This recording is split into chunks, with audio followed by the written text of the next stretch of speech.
Assalamualaikum warahmatullahi wabarakatuh. Perkenalkan, kami dari kelompok 2. Di sini kami akan menjelaskan mengenai materi transport molekul melintas membran, mekanisme transduksi sinyal, siklus dan regulasi pembelahan sel.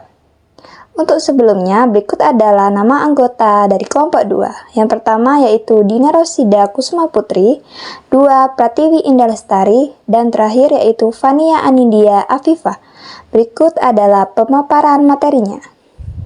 Transport molekul melalui membran merupakan proses masuknya molekul melewati membran.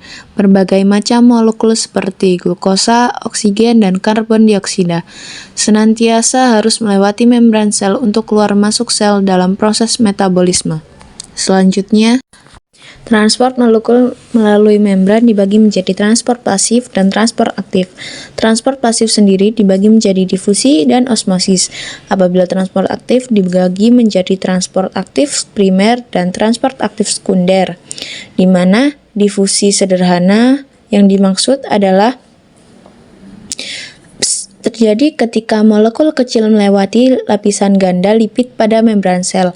Apabila difusi yang difasilitasi, yaitu bergantung pada protein pembawa yang tertanam dalam membran untuk memungkinkan zat tertentu melewatinya. Lalu ada osmosis. Osmosis merupakan gerakan molekul air melintasi membran sel yang bersifat semi-permeabel menuruni gradien konsentrasi air atau melawan konsentrasi gradien solut. Selanjutnya ada transport aktif. Transport aktif merupakan pergerakan molekul melewati membran sel melawan gradien konsentrasi. Oke, yang selanjutnya ada transduksi sinyal. Transduksi sinyal adalah proses mengubah satu jenis sinyal atau stimulus menjadi sinyal atau stimulus lain, dengan tujuan untuk memproses sinyal eksternal atau internal menjadi beragam fungsi. Transduksi sinyal pada tingkat sel itu dibagi menjadi dua, yaitu yang pertama ada reseptor permukaan sel dan yang kedua ada reseptor intraseluler. Untuk reseptor permukaan sel dibagi menjadi 3 tipe. Yang pertama yaitu ion channel link receptor, G-protein link receptor, dan yang terakhir ada enzim link receptor. Untuk yang kedua yaitu ada reseptor intraseluler. Reseptor intraseluler adalah reseptor yang letaknya tidak di permukaan sel, melainkan berada di dalam sel seperti di sitoplasma atau di inti sel. Materi ketiga yaitu mengenai siklus dan regulasi pembelahan sel. Siklus sel adalah proses perkembangbiakan sel yang memperantarai pertumbuhan dan perkembangan pada makhluk hidup. Lalu, fungsi dari siklus sel sendiri yaitu untuk menduplikat sejumlah DNA di dalam kromosom dengan tepat, kemudian membelah untuk menghasilkan 2 sel anak yang identik. Untuk mekanisme siklus sel sendiri terbagi menjadi 2 tahap, yaitu tahap interfase dan tahap mitosis. Untuk pada tahap interfase terbagi menjadi 3 fase, yaitu G1 atau gap 1, S yaitu sintesis, G2 dan gap 2. Untuk pada tahap G1 itu terjadi pertumbuhan dan perubahan organel-organel sel.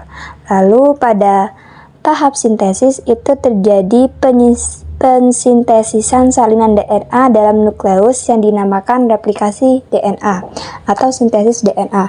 Lalu pada fase G2 itu terjadi peristiwa double check untuk mempersiapkan proses selanjutnya, yaitu proses mitosis.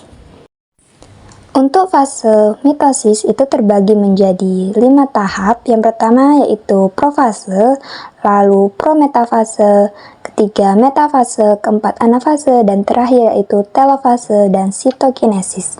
Pada masa atau fase profase, di sini benang-benang kromatin akan memendek, menebal, membentuk kromosom. Kromosom ini terbentuk dari kromatid bersaudara atau kromatid sistem. Sentrosom bergerak pada kutub berlawanan membentuk benang-benang spindel. Lalu pada fase prometafase di sini benang-benang gelondong terbentuk dan sudah membentuk kromosom. Lalu pada masa metafase, kromosom berada pada satu bidang ekuator yang sejajar. Lalu pada fase anafase, di sini benang spindel bergerak ke arah kutub yang berlawanan sehingga kromosom lepas dari sentromer menjadi kromatid. Dan terakhir yaitu fase telofase dan sitokinesis. Di fase ini sitoplasma akan membelah dan terbentuk benang kromatin serta nukleus terbentuk kembali dan terbentuknya dua sel anakan. Untuk siklus sel pada eukariotik itu sama seperti sebelumnya, yaitu terjadi pada dua tahap yaitu interfase dan mitosis. Sekian dari kelompok kami. Kurang lebihnya mohon maaf. Terima kasih. Wassalamualaikum warahmatullahi wabarakatuh.